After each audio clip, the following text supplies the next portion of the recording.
नमस्कार दोस्तों, स्वागत है आपका आपके अपने चैनल बुक्स टू ब्रेन पर।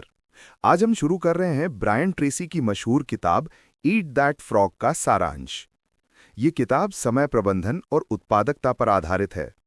सोचिए जरा, सुबह उठते ही आप फोन चेक करते हैं, फिर ईमेल देखते हैं, छोटे छोटे काम करते रहते हैं, लेकिन दिन के अंत में लगता है आज भी जरूरी काम नहीं हो पाया। थकान भी है, तनाव भी है और मन में असंतोष भी। क्या आपके साथ भी ऐसा होता है? अगर हाँ, तो ये किताब और ये सीरीज आपके लिए ही है। दोस्तों, ये समस्या सिर्फ आलस की नहीं है।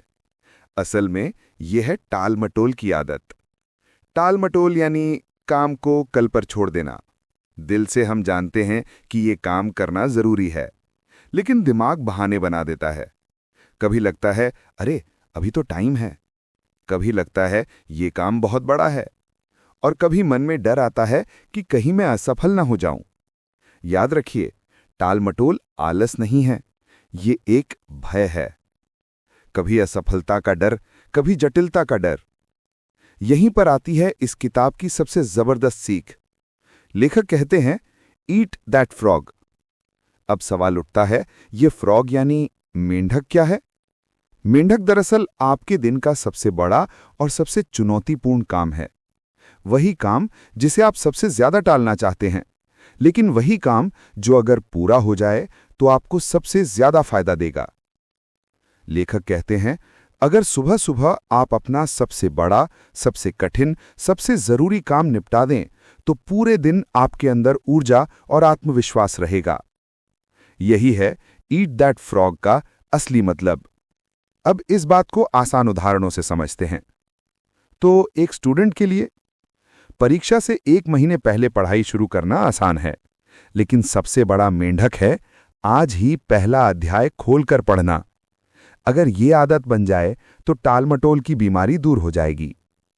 एक ऑफिस कर्मचारी के लिए महीने के अंत तक जमा होने वाली रिपोर्ट, हर दिन उसे सोचकर परेशान होना एक बोझ है, लेकिन अगर आज सुबह ही उस रिपोर्ट का ढांचा तैयार कर लें तो तनाव आधा कम हो जाएगा। एक यूट्यूबर के लिए नई वीडियो का रिसर्च करना, स्क्रिप्ट लिखना, एडिटिंग करना, कभी-कभी यही सबसे मुश्किल लगता है। लेकिन अगर दिन की शुरुआत में ही रिसर्च या स्क्रिप्टिंग शुरू कर दी जाए तो बाकी काम खुद ब खुद आसान हो जाता है। तो दोस्तों, आज हमने समझा टालमटोल क्यों होता है, मेंढक यानी फ्रॉग असल में क्या है, और कैसे दिन की शुरुआत में उसे निपटाने से पूरा दिन आसान हो जाता है। अगले भाग में हम सीखेंगे कैसे अपने सबसे बड़े और सबसे भद्दे मेंढक की पहचान करें, कौन से काम असली मेंढक हैं और कौन से नहीं हैं।